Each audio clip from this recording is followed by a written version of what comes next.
Mi smo tu na neki način, ne možete bez političara, znam da bi često mnogi volili da ih nema, ali jednostavno tako to ide.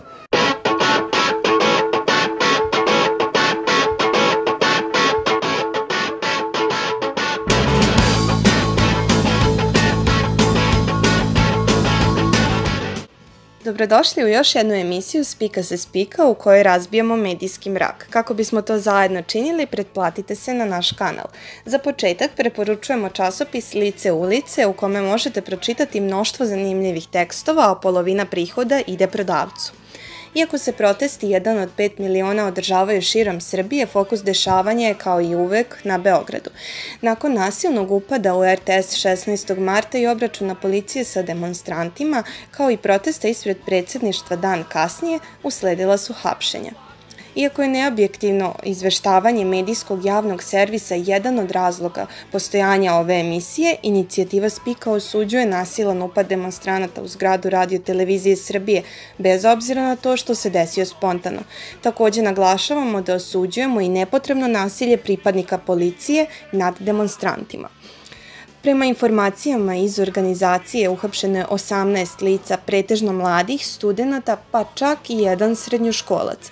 Povodom hapšenja učenika Filološke gimnazije Pavla Cvejića, njegovi drugari su u ponedeljak 18. marta održali skup podrške Pravda za Pavla, na kome su poslali jasnu poruku: oslobodite Pavla, ne uskraćujte mu pravo na školovanje i normalan život.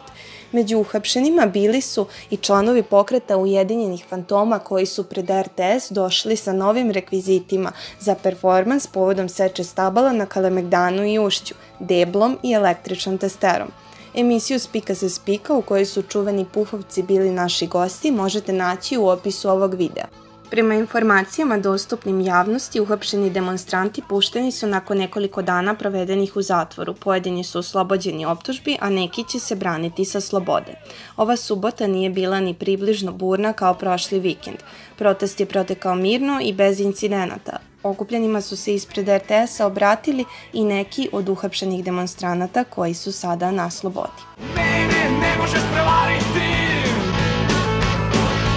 možeš da platiš, a ne da me platiš.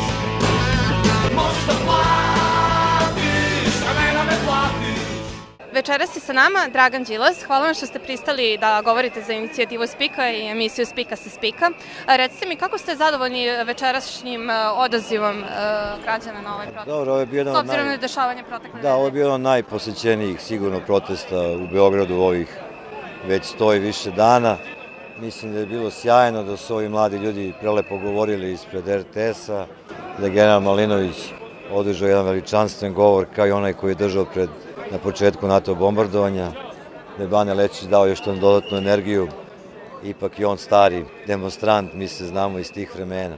Ali najlepši deo, mislim što smo došli na kraju svi ovde da podržimo ove ljude koji štrajkuju glađu, koji su zbog tih kredita koji su uzeli ostaju mnogi bez domova, koji izvršitelji izbacuju, a gde treba samo malo dobre volje države da se nađe rešenje kao i u svim susednim zemljama.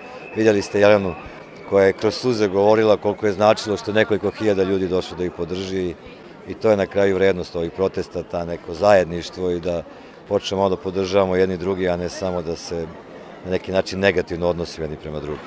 Čuli smo da je oko 36.000 porodica obuhvaćeno problemom sa ovim kreditima u švajcarcima. Koliko njih ovde protestuje?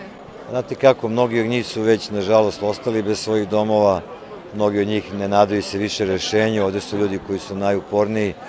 Borko Stefanović i ja smo ih obišli prvo veče kad su oni počeli s ovim i obećali smo da ćemo zamoliti građane na kraju šetnje i posle RTS-a dođu vama. Moram da priznam da ni ja nisam očekivao baš ovoliko ljudi, ali to opet da kažem, to je neko zajedništvo koje se danas u Srbiji pravi i najgora stvar koja se danas dešava jeste pokušaj vlasti podeli ovaj narod.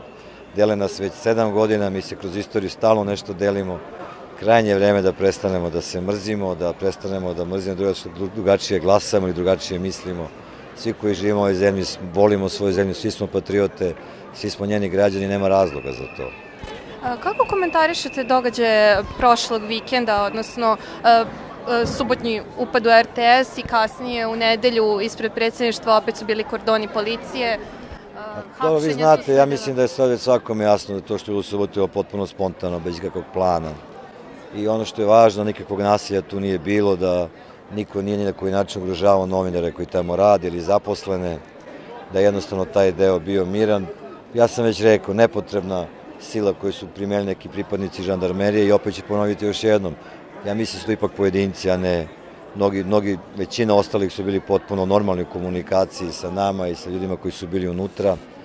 I jednostavno 100 dana ljudi šetaju 100 dana na RTS-u, ne može se dobije 2 minuta vremena da se objasni. Ja svima govorim, 92. imao sam 27 godina manje i bio sam student prorektor i vodio studentske demonstracije. Posle 7 dana nas je tadašnji predsjednik Slobodan Milošević, razgovarali sa njim, posle 10 dana sam ja bio na RTS-u sat vremena. Tužno i tragično što posle skoro 30 godina mi smo na nivou demokratije i prava ispod tog nivoa koji apsolutno ne pamtimo po dobro.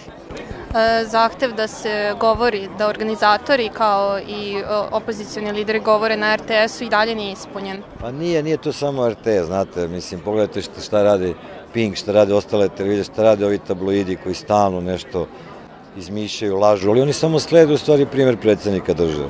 Kad predsjednik države kaže da je bilo 692 čoveka u Novom Sadu, a kolona ide 2 minuta, kada govori besmislene priče o ljudima, kada naziva ljude kriminalcima, lopovima, izdajnicima, društvenim talogom, onda oni koji ga podržavaju naravno nastavljaju na isti način. Odgovornost je ljudi koji vode državu da upravo govore drugačije. Odgovornost je njihova da šalju poruke koje ja pokušavam sada pošaljem kao neko ko je danas opozicija, ali koji veruje u to i trudit ću se, kao čitao života se trudim da jednog dana imamo zemlju u kojoj ćemo se na takav način odnositi jedni prema drugima i prema zemlji u kojoj živimo i koju volimo. Možete li da mi prokomentarišete kratko komentare koji su se pojavili na društvenim mrežama, da ste vi zajedno sa gospodinom Boškom Obradovićem postali praktično lideri ovog protesta 1 od 5 miliona na neki način? Lideri su, ja to ne govorim zato što je to demagogija, lideri su ljudi koji izlaze svaki put i protestuju, lideri su ljudi koji šetaju u Brusu, Marija je lider koji izašla i rekla hrabro šta misli, svi oni koji imaju hrabrosti uz pritiske koji su zaista ogromni na nje da i dalje protestuju, da se bune, da kaže nešto slobodno, oni su ljudi lideri. Mi smo ljudi koji smo, evo, ja se vratio u politiku pre godinu dana sa željom da se ovde nešto promeni, a mi smo tu na neki način, ne možete bez političara, znam da bi često mnogi volili da ih nema, ali jednostavno tako to ide, ali ovi ljudi koji protestuju, ovi ljudi koji govore, ovi ljudi, profesori koji su govorili sa ove govornice, studenti, ljudi iz kulture, iz umetnosti, oni su lideri. A mi smo tu da budemo servis građana i da pokušamo napravimo državu koja će tako sutra zaista da funkcioniše.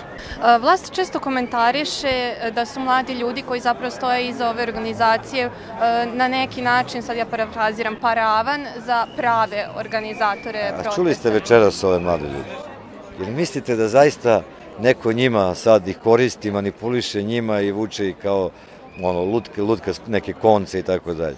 Vidite Jelenu Sonović, vidite ovog Stefana Krstu, sve njih. Pa kad ih čujete, kad ih vidite, da shvatite da su oni tu samostalno, iskreno i da govore ono što misle, da im niko ne natura da nešto kažu, ne kažu da urade ili ne urade. Ali vrednost ovih protesta u Srbiji je to zajedništvo koje se pojavilo. Znači, i ljudi koji se bave politikom, i mladi ljudi, i ljudi iz raznih sindikata, svi su oni danas zajedno i to je najveća vrednost, po mom mišljenju, ovog protesta koji se u Srbiji dešavaju. Imate li još neki komentar za kraj da dodate? Nemam, samo da pošaljem poruku da je neophodno da u ovoj zemlji postoji dijalog, da ne može predsjednik države da kaže neće da razgovara, njegov posao je da razgovara sa svima. Na kraju nismo ni tražili da pričamo sa njim, ali postoje institucije u ovoj zemlji koje treba da rade svoj posao, da napravimo od ove zemlje normalno da možemo da imamo slobodne i fair izbore. Zamislite vi da sutra imate izbore u ovakvoj atmosferi. A to bi bile žrtve, to bi svašta bilo. Znači moramo da nađemo način kako iz onoga što nam se dešava, ne samo ovih 7 godina, nego poslednjih 30 godina, da izađemo sa jednom zemljom koja zaista ima budućnost. Hvala vam. Hvala i vam.